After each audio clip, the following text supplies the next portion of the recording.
最近一位中国大陆的女企业家，她半开玩笑地询问我，大陆人士投资移民到台湾的可能性。我这才觉得奇怪，好像我在台湾生活多半看到的就是陆配陆生。查找资料后才发现，除了依亲，大陆人士要改变身份后才能移民到台湾，也就是说大陆人士要先移民到其他国家获得身份，或者是获得港澳永居居民身份以后才有可能移民到台湾。看来除非是相信爱情，否则有钱投资也没有门呐。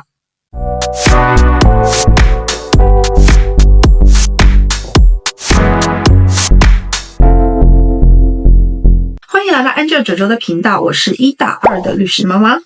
在我们考虑移民之前，网络总能提供我们充分的资讯，只是总是会遇到因为所在地区 IP 的限制而无法访问的情形。不用担心，安全解锁是关键。只要打开 Surfshark VPN， 新手也能轻松上路。轻松一点就可以切换 IP 位置。当网站或串流平台例如 Netflix 出现有区域限制时的内容时，我就可以马上解锁观看。而且旗下的 Surfshark Antivirus 功能能保护用户的装置不受病毒和恶意软体的攻击，还可以在不影响网速的情况下后台运行。如果你想畅游网络并获得更多好的体验，立即点击资讯栏的连结，输入优惠代码卓即可享受独家优惠，还多送3个月免费。不满意的话，还能30天内全额退款哦，千万不要错过哦。这张图的第13点，移出移民数量增加，被我的同行总结呢是经济衰退的预警信号之一，有点玩笑的味道，但是也有几分道理。面对经济衰退，人们可能还能调侃几句，但是最近几个月接二连三的低龄少年恶性犯罪的社会事件，带给人们很大的冲击。每个家庭不禁重新审视，哪个地方的风气更适合孩子的发展呢？在犯罪低龄化、青少年犯罪率不断攀升的时代，家长该如何和青少年互动才不算缺席失职呢？前有新北市国中生的割颈案，后有河北邯郸初中生的恶性杀人事件。今天我要跟大家讲讲河北邯郸初中生恶性杀人事件的始末与进展，让大家一瞥中国大陆少年法领域的情况。悲剧发生于今年3月10日的这天下午，监控显示13岁的男生小光在午后离家，坐上张姓同学的电动车消失于街道。下午4点，小光电话失联，祖父觉得不对劲，开始四处寻人。第一次找到张同学，得到的回答是我没有见过他。后来老人报警，当民警再度找上张姓同学，得到的回答是我见过他，跟一个矮个子的人走了。也就是说，张姓同学是试图误导警方，拖延发现尸体的时间。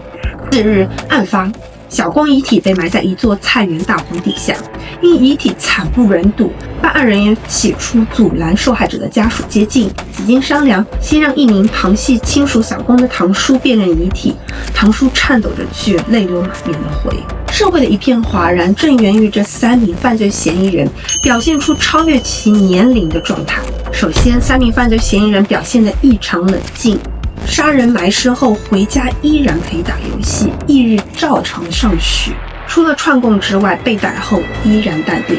其次，这是一次经过缜密设计的故意杀人。第一，埋尸大棚的深坑是提前分2次挖好的，一次是作案前一天，一次是作案当日。第二，凶手有意哄骗小光到埋尸地点，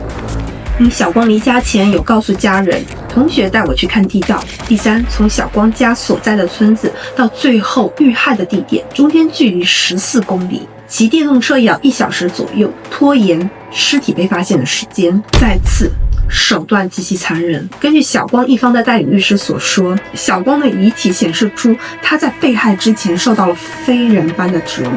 头部血肿大概有几处钝物击打，脸部大概有10处刀伤、钝器物的伤口，一只眼睛的眼珠子已经翻出来了，非常的恐怖，非常惨无人道，令人发指。全社会都在等这个案件的走向，而且全国的霸凌者都等着看他们的判决结果。事后果然传出，小光在校期间就受到了各种霸凌，曾表示不愿意上学，但家长没有足够的重视。今年的2月1日，小光发微信，天天在家做梦，梦到自己在学校顶楼跳下来，也是非常可怕。好吧，2月底，小光再次发朋友圈，不不想上学了，学了什么都不会，白花钱，想退学像和奶奶一样去买货。直至4月8号，最高人民检察院发布了依法对河北邯郸初中生被害案3名未成年犯罪嫌疑人核准追诉，并可追究刑事责任的决定。社会各方都用了大快人心的字眼，足见官方和民间社会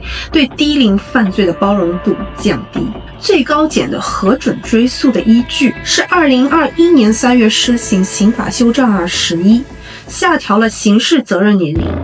已满12周岁不满14周岁的人犯故意杀人、故意伤害罪，致人死亡或者以特别残忍手段致人重伤造成严重残疾，情节恶劣，应当负刑事责任。很多网友以为本案是中国最高人民检察院依法核准追诉的首例，但事实上此前不久，真正的首例是甘肃13岁少年残忍杀害邻家8岁女童的命案。报道说，年仅8岁的受害人小月被弃尸于甘肃母村中的林地里，被发现时，孩子的裤子脱到脚踝处，腹部被划开，身体多处刀伤。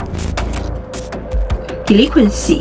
根据剑桥词典的解释 ，minor crime especially that committed by young people， 翻译过来呢，有指一些年轻人的违刑、违法行为。而中国国内的少年法领域呢，是把 delinquency 翻译为罪错，与其说是犯罪少年，更倾向于说他是一个罪错少年。中国法学界的基本主张是提前干预，以教代刑。根据中国最高检察院未成年人检察工作白皮书2022，检察机关受理审查起诉的未成年人2022年为54954人，2021年为73998人，2022年为78467人。2021年调低最低责任刑事年龄后，未成年人犯罪的案件数量不降反增。仅从数量上来看呢，刑罚震慑对于遏制未成年人犯罪效果有限。为何单纯的刑罚无法遏制未成年人犯罪呢？从中国专家对以往大量的低龄未成年人恶性犯罪的分析，这些极端恶性事件不是突然发生的，